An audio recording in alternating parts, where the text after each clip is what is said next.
My name is Jerry, and I bought Apple's new silicone case for the iPhone 11 Pro.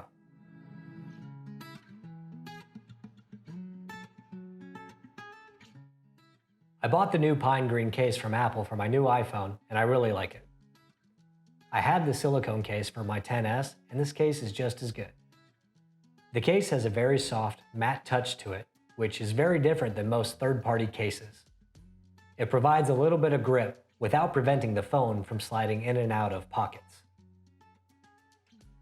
You will notice that the bottom of this case is cut out for port and speaker access, but this also provides a much better swipe up gesture than cases with full bottom protection. Inserting the iPhone 11 Pro into the case takes a little bit of force since the case has a rigidity to it compared to other silicone cases.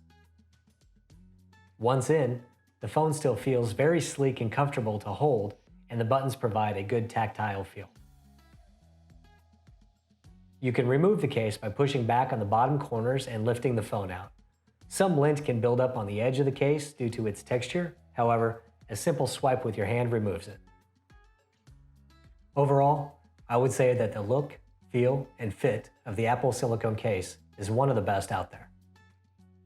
Unless you are constantly dropping your phone or overly worried about damaging your phone, I would recommend this case.